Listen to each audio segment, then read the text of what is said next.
প্রত্যেকটা প্লেয়ারকে আন্ডারস্ট্যান্ড করে। That is the biggest good news for Argentina in this transition period I guess. মামা, এই এপিসোড তোমাদের জন্য। হ্যালো, আসসালামু আলাইকুম ফুটবল পাগলারা, কি অবস্থা সবার? সবাইকে জানাচ্ছি আজকের এই ফ্যান্টাস্টিক ইফতারের পর এই যে সিগারেট খাওয়ার জন্য যে দৌড়াদৌড়ি শুরু হয়ে যায় না, এইরকম গুরুত্বপূর্ণ মোমেন্টে আপনাদের সবাইকে স্বাগত।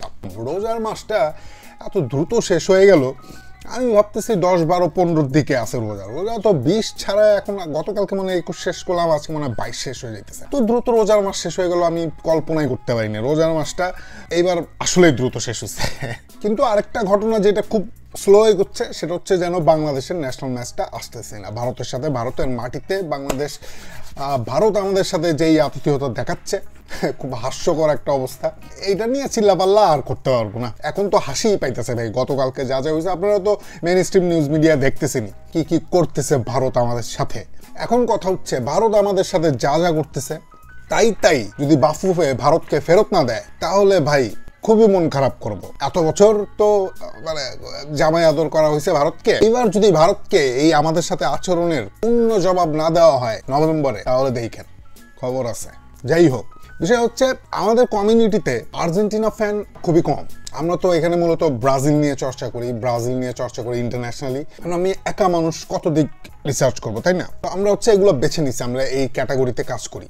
তো অনেক দিন ধরে আর্জেন্টিনার একটা ফ্যান আমাকে খুব ইনস্টাগ্রামে, আমার আইজিতে আমাকে বলতেছেন যে ভাই, অনেক দিন ধরে বলতেছেন যে বলতেই হবে, আর্জেন্টিনা নিয়ে কিছু কথা বলতেই হবে। সো আমাদের এই কমিউনিটি, সেটা যদি 10 জনও হয় আর্জেন্টিনা ফ্যান, তাদের জন্য আমি বলতেছি। এবং বিশেষ করে আমার মামা, আমার ছোট মামা, আপনারা জানেন আর্জেন্টাইন ফ্যান। মামা, এই এপিসোড তোমাদের জন্য। গত 5 বছরে আর্জেন্টিনার মধ্যে আমরা একটা জিনিস যেটা দেখছি আনকমন, সেটা হচ্ছে মেসি না থাকা। এবং সেই ম্যাচের সংখ্যা হচ্ছে মোটামুটি 8টা কি 9টা হবে। সেইখানে আমরা কি দেখছি, একটা কমন জিনিস যেটা দেখছি যে আর্জেন্টিনা কিন্তু সেই ম্যাচগুলোতে হারে নাই। একদম লাস্ট সেপ্টেম্বরে সম্ভবত কলম্বিয়ার সাথে একটা ম্যাচ ছাড়া, মেসি ছাড়া। প্রথমেই কেন এই কথা দিয়ে শুরু করলাম, কারণ আমার কাছে মনে হইতেছে মেসি পরবর্তী জমানায় আদতে কি ঢুকতে যাইতেছে কিনা আর্জেন্টিনা, এটাই কিন্তু পরম সত্য। এবং এই প্রস্তুতিটা কেমন, এবং এইখানে লাস্ট ম্যাচ আপনারা দেখছেন অলরেডি, এবং এর আগের সবকিছু বিচার করলে এর প্রস্তুতির একটা ধারণা আপনি পাবেন। এই প্রস্তুতির প্রথম ধারণাই হচ্ছে স্কালোনি হচ্ছে বর্তমান দলের মেসি। মানে মেসিকে যদি আমার কোনো সময় মনে হয় ফিদেল কাস্ত্রো কিউবার, তাহলে স্কালোনিকে আমার মনে হয় চে গুয়েভারা। মানে এদের নেশন ভিন্ন, কিন্তু যুদ্ধের ক্ষেত্রে আমি বলতেছি যে লাস্ট ম্যান, ফিদেলের পেছনের যে মানুষটা, সে তো চে গুয়েভারা, তাই না? স্কালোনি হচ্ছে চে গুয়েভারা, মেসির পেছনের লোকটা হচ্ছে স্কালোনি। কাইন্ড অফ ওরে আমার আঞ্চলিক মতো লাগে স্কালোনি। আমি খুব হাইলি রেট করি স্কালোনি। বিশ্বকাপের পর খুবই ধীরে ধীরে স্কালোনি যে কাজটা করছে, একটা ভিন্ন ডিরেকশনে যাওয়ার চেষ্টা করছে, কারণ এখানে তাকে যাইতেই হইতো। আর্জেন্টিনা কিন্তু খুব গোছালো একটা দল, ফেডারেশন গোছানো, টিম গোছানো, ওয়ার্ল্ড কাপ জিতছে, তাদের অরাটাই ভিন্ন, তো কাজ করার স্টাইলও ভিন্ন। খুবই দেখবেন যে খুবই ধীরে ধীরে স্কালোনি মেসিকে আরো বেটার প্রক্রিয়ায় টিমের সাথে যুক্ত করছে। বেটার এবং ভিন্ন কেন বলতেছি, মানে আর্জেন্টিনার টিমকে একা সামলানোর যে দায়িত্ব মেসির ছিল ওয়ার্ল্ড কাপে, সেইটা মেসির কাঁধ থেকে নামানো হয়েছে। কারণ এটা একটা হিউজ প্রেশার, এই প্রেশার কন্টিনিউয়াসলি আপনি নিতে পারবেন না। তার উপরে মেসির সময় হয়েছে ফুটবলকে বিদায় জানানো। সবকিছু বিবেচনা এটা করা হয়েছে, এবং খুবই ধীরে ধীরে করা হয়েছে যেন ইম্প্যাক্ট ওইভাবে না পড়ে। কারণ এটা একটা ট্রানজিশনের মধ্যে ঢুকতেছে আর্জেন্টিনা। যেই সিস্টেমটা স্কালোনি তৈরি করছে, সেটাতে মেসির হেল্প হয়েছে, টিমের হেল্প হয়েছে, মেসি আরো বেশি ফ্রিডম পাইছে। যদিও মেসি নাই, আমি মেসির কথা বলতেছি, নেক্সট ওয়ার্ল্ড কাপ হয়তো মেসি খেলবে, এই জন্যই এই বলাটা।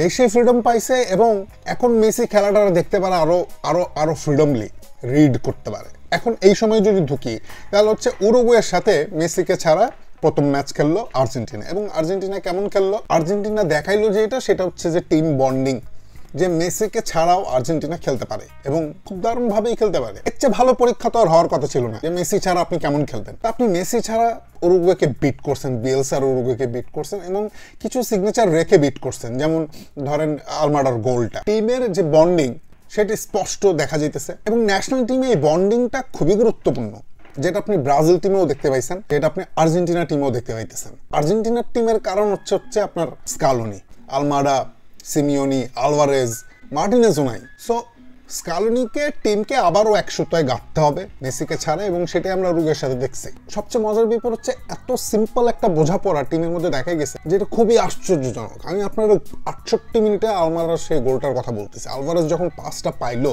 দেখেন সিকোয়েন্সটা ঘটছে এত দুর্দান্ত ভাবে, তারপর একটা দুর্দান্ত গোলের সমাপ্তি। যদিও আমার কাছে ভিনিসিয়াস জুনিয়রের গোলটা সবচেয়ে বেশি ভালো লাগছে, I am sorry to say that, এখানে আর্জেন্টাইন ফ্যানরা থাকবেন। আলমারার গোলটা হচ্ছে আরো বেশি দলীয়, আরো বেশি কি বলে এটারে, টিমের স্ট্রেংথ আপনি দেখতে পাইতেছেন। সোজা কথা যে বোঝাপড়া, কালেকটিভ টিম ইফোর্টটা বেশি এখানে। কিভাবে? আলভারেজ যখন পাসটা পায় তখন আলমারা তখন কিন্তু বক্সের ফ্ল্যাঙ্কসের এদিকে বাম দিকে, তো আলমারা কি করে, ডিফেন্ডারটা ড্র্যাগ করতে থাকে, ঠিক আছে।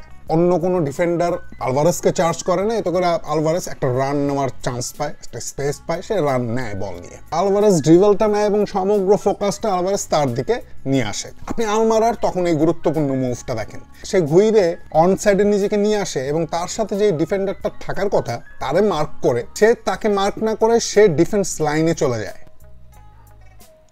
এবং আলমারার এই গুরুত্বপূর্ণ মুভটা পেছন থেকে ঘুরে এসে ডি বক্সের বাইরে এসে নিজেকে একটা ফ্রি স্পেসে দাঁড় করানো, এবং ওইখানে তার যে মার্কার সে তার দায়িত্বটা বুঝে না পাওয়া, সামনে ফরওয়ার্ড না করা, আলমারাকে জায়গাটা দেওয়া, সমগ্র ব্যাপারটাই একটা ইকোসিস্টেমের মতো মনে হয়েছে আমার কাছে। আলভারেজ যখনই দেখছে আলমারা ওই স্পেসটায় চলে আসছে, আলমারাকে সে বল দিয়ে দিচ্ছে, আলমারা যথেষ্ট স্পেস হয়েছে এবং ফ্যান্টাস্টিক একটা কার্ল শট, গোল।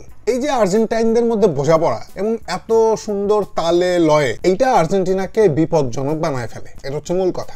দেখেন এই ঘটনাটা ঘটার ঠিক আগেই আরেকটা সাইন আলমারা এবং আলভারেজ কিন্তু উরুগুয়ে দিছিল। এইখানে এই ছবিটাতে দেখবেন যে এনজো ফার্নান্ডেস তারা যখন চার্জ করা হইতেছে, সে বলটা দিয়ে দিছে আস্তে করে আলভারেজের, ঠিক আছে। এখানে এনজো ফার্নান্ডেসকে যে এখানে পুশ করতেছে সে কিন্তু সেন্টার ব্যাক, তো যখন বল দিয়ে দিছে আলভারেজকে, আলভারেজ আবার কি করছে, বলটারে ক্যারি করছে সেন্টার ব্যাক, উরুগুয়ের সেন্টার ব্যাক তার ডিফেন্স লাইনে যাওয়া সত্ত্বেও পুনরায় রিট্রিট হওয়ার পরেও দুই সেন্টার ব্যাকের মাঝখানে কিন্তু একটা গ্যাপ থাকবেই। এবং আপনি দেখেন আলভারেজ ব্যাপারটা ক্যারি করছে এত দ্রুত যে আপনার পুরো উরুগুয়ের সেটআপটা আবার পুনরায় সেটআপ হওয়ার আগেই আলমারার রানটা আপনি দেখেন এইখানে পেছন থেকে, এবং আলভারেজের শটটা দেখেন, একটা ইন বিহাইন্ড রান, একটা ফ্যান্টাস্টিক থ্রু বল।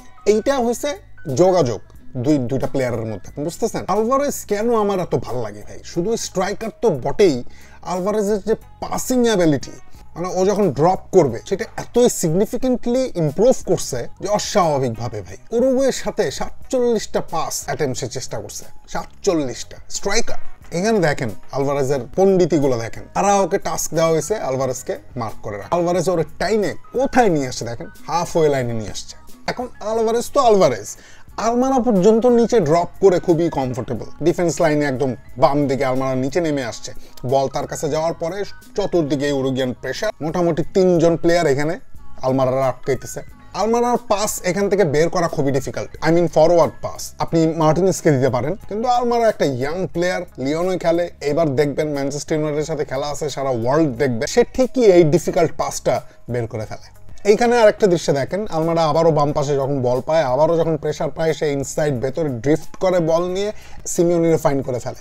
প্রেসার তার কাছে কোনো বিষয়ই না আলমারার কাছে, এমন ভাবে সে নিজের ড্র্যাগ করে। ফার্স্ট গোলটার কথা বললাম, 6 জন উরুগুয়ান প্লেয়ার এখানে ঢুকে গেছে, 6 জন, তাহলে ওদের সামনে পিছনে আর কে আছে? এই যে আলভারেজের মুভমেন্ট, ড্র্যাগিং করা, ডিফেন্ডার ড্র্যাগিং করা, যেটা দেখাইলাম, আলমারাও সেম। আলমারা যতবার ভেতরে ঢুকছে ততবার এটা প্রবলেম ক্রিয়েট করছে উরুগুয়ের জন্য, এবং প্রথম শটটা আর্জেন্টিনা তো এভাবেই করছে আই গেস। এখানে দেখেন 26 মিনিটের সময় প্রথম শটটা যেভাবে ক্রিয়েট করছে আর্জেন্টিনা, এনজো আলমারাকে বল দিছে, আলমারা বল নিয়ে আরো সেন্টারে চলে গেছে, এনজো ঢুকে গেছে আলমারার জায়গায়। এখানে নান্দিসিরে দেখেন, সে কিন্তু এখন যাচ্ছে সেন্ট্রালি আলমারার জন্য, এতে করে তার পেছনে কিন্তু স্পেস তৈরি হয়েছে এবং সেই স্পেসে জায়গায় কিনেছে এনজো। এই যাইতেছে এই যে 5 নম্বর জার্সি পরা এই প্লেয়ারের পেছনে, মানে যে আর দেখতে পাইতেছে না ওই প্লেয়ারটা, কিন্তু এনজোরে দেখতে পাচ্ছে না। আলভারেজ ড্রপ করছে, এত সুন্দর একটা পাসিং লাইন তৈরি হয়েছে না, এনজো বল পাইছে, এনজোর শট। উরুগুয়ানরা ডমিনেট করছে পজিশন এবং আর্জেন্টিনা করছে ট্রানজিশন, কিন্তু আর্জেন্টিনা কিন্তু উরুগুয়ের যে প্রেস সেটাও বাইপাস করছে। এটা ধীরে ধীরে হয়েছে গেমে, আর্জেন্টিনা ধীরে ধীরে ঢুকছে, কিন্তু যখন ঢুকছে তখন এটা ইজি হয়ে গেছে আলভারেজের জন্য, আলমারার জন্য। ডিরেক্ট আপনি দেখেন মলিনার একটা লাইন ব্রেক করা পাস ম্যাকঅ্যালিস্টারের দিকে, তারপর আপনি ম্যাকঅ্যালিস্টার এনজোর মধ্যে এই যে কম্বিনেশন প্লেইংটা দেখেন, Mac to Enzo, Enzo to Mac, মানে ডিফেন্ডার তো এনজোর দিকে নিচে চলে আসছে, তো ওইখানে গ্যাপটা না, তো ওই ডিফেন্ডারকে আবার ফেরত যাইতে হয়েছে ওইখানে। ততক্ষণে যে স্পেসটা পাইছে ম্যাক, সে তো ড্রিবল করে সামনে গিয়ে গেছে, ফরওয়ার্ড চলে গেছে, কারে পাইছে? আলভারেজ, নান্দেজ আর হচ্ছে এই আরাহোর মাঝখানের যে পকেটটা, এই পকেটটাতে সুন্দর পাইছে আলভারেজের সামনে আরাহো পিঠ দেখায় বসে রয়েছে, মানে fantastic way to go, right? নান্দেজও আলমারারা ছাড়তে পারবে না, সো এই রাস্তাটা থাকতেছে। ঠিক যখনই ছাড়ছে তখনই আলভারেজের পাস আলমারার দিকে, আলমারা শট করলে এটা বারের উপর দিয়ে চলে গেল। আলমারা ও আলভারেজ এই দুজনই কিন্তু আপনি ড্রিবলিং এর জন্য সেরা। কিন্তু দেখেন দুজনের কানেকশন দেখছেন, পুরো টিমের কানেকশন দেখছেন, দ্যাটস গুড। প্রত্যেকটা প্লেয়ারকে আন্ডারস্ট্যান্ড করে, that is the biggest good news for Argentina in this transition period, I guess. যদি কোনো দুঃস্বপ্ন আপনাদের থাকে যে মেসি ছাড়া আর্জেন্টিনা কিভাবে চলবে, তাহলে আমি প্রথমেই বলে দিচ্ছি যে আর্জেন্টিনা মেসিকে ছাড়াও খুব ভালোভাবে চলবে, বেটার ভাবে চলবে, ফ্যান্টাস্টিক ওয়েতে চলবে। So don't worry Argentina.